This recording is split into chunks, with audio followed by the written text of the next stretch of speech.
I have you beat, you morons! Logan is always playing the game to win. He says, I always win. And this mindset of playing the game to win is something Simon Sinek calls the finite game. He wrote a book called The Infinite Game, in which he says people often play two types of games. One is the finite game mindset, which people like Logan play to win. The other is called the infinite game, which is about playing a game not just to win or lose, but for a bigger purpose. What does he mean by that? He looks at the example of Microsoft under Steve Ballmer and Apple under Steve Jobs. So when Apple came to Steve Jobs, they created the iPod. So Microsoft under Steve Ballmer said, how do we win? In this market where Apple has created an iPod, we need to create Zune as this portable MP3 player to compete with iPod. Simon Sinek says Apple never played that game of trying to compete with their competitors. Apple was playing the bigger game of how do we live into the purpose of helping our customers navigate through this technology world in a way that is aesthetic and meaningful for them. Microsoft in this finite game of wanting to win over Apple's products, whereas Apple is playing the infinite game of living for a bigger purpose, of helping customers navigate through the technology world. 3 years after Apple created the iPod, and Microsoft was trying to catch up to create Zune, and then Apple came up with the iPhone, which brought together the iPod into the phone, and the idea was that they wanted to help their customers have better experiences, and that made Microsoft Zune obsolete. Nobody even remembers the Zune today. And that's the difference between the finite game and the infinite game. The finite game is played just to win a particular battle, whereas the infinite game is played for a bigger purpose. And when we look at the TV show Succession, Logan is always playing the finite game to win with his own children. Right from episode 1, he is jealous of his own son because he thinks if he becomes the CEO, his son will become more powerful than him. For Logan, it is about him winning, and that is a finite game.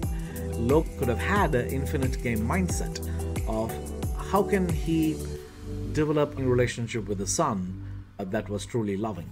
To play the game of love is to play the infinite game, where it is not about winning or losing, but it is about playing for a bigger purpose, of having a deeper connection, of having more intimacy with other people.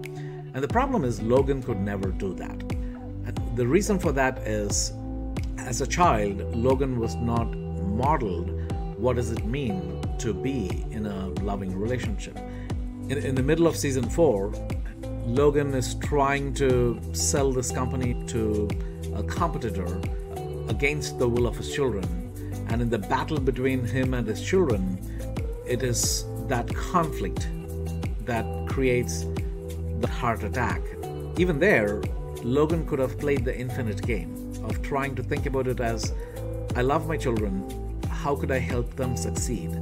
Instead, he just wanted to win. I fucking win. In this desire to play this finite game of winning against his children backfires on him. When you play the finite game, you may win short term, but in the long term, you end up losing. Simon Sinek, in his book, talks about how this happened in the battle between the US and Vietnam. So the US soldiers were playing a finite game and they were winning the individual battles, but they lost the war because they didn't have a bigger purpose for which to fight this war. Whereas on the other hand, the Viet Cong actually lost all the individual battles, but they still won the war because they had a bigger purpose for which they were fighting. They were defending their homeland. So they were going to fight to the last man. When you play the finite game, you may win short term, but you'll lose long term because there isn't a bigger purpose. And we see the same thing happening for Logan and for all of his children too. Everyone is playing the finite game, In fact, even Tom, who ultimately wins in this game to become the new CEO, loses the infinite game of love. At the end, he never has Sivan Roy's love for him, and that's where the show ultimately ends. Which is why Succession is a brilliant tragedy, where even the ones that win are actually losing, because they are losing in the infinite game of love, while winning in the finite game of power dynamics in the short term. Why is that? Why is it that even the ones that win ultimately lose? To truly play the infinite game really well, there needs to be two things. One, the recognition to see, who am I? Why am I stuck playing this finite game? How can I get to a place of living for a bigger purpose? How can I become better? And only when we see that, who am I and how can I become better, then we can help other people become better. The problem with Succession is nobody has that sense of self-recognition. Nobody gets to a place of being able to say, hey, this is who I am.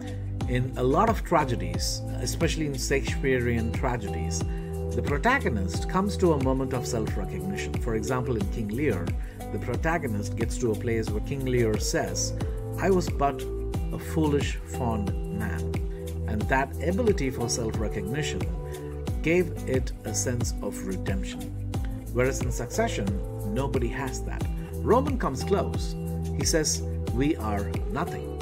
But after that self-recognition, there is no sense of becoming better.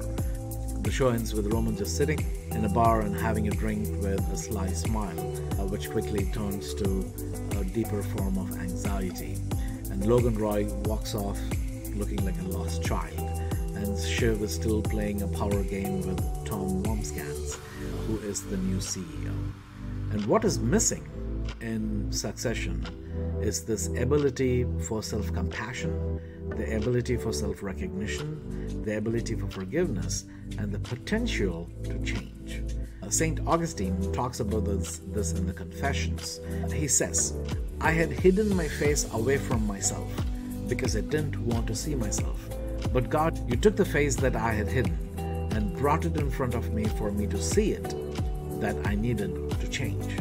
St. Augustine in his own life was playing a finite game. He was living for his own pleasure, but then when he had this encounter with God, that changed him to help him to play the infinite game of thinking about philosophy, writing about philosophy, paying attention to his own spiritual life. His book, Confessions, is considered one of the most influential books in the Western civilization and has become a source of inspiration for so many. So the question that Succession asks ourselves is, what is in us that is making us wanting to play this finite game? How can we become people that can recognize that thing in us that is causing us to play this finite game, to have self-compassion, to forgive ourselves, and to look for a way where we do want to play the infinite game. We do want to live for a bigger purpose and find our happiness in that, as against how people do in Succession, where they are trying to find their happiness in just these battles of finite games. And at the end, nobody really is happy. Nobody feels loved. Everyone is isolated in their own world. So that is the lesson that we learn from Succession. To play the infinite game, to not be stuck in our finite games, to transcend through self-recognition, wanting to become better, to live for a bigger purpose. If you like what I've said here, please comment, hit the like button, subscribe to my channel. Until I see you in another video, bye for now.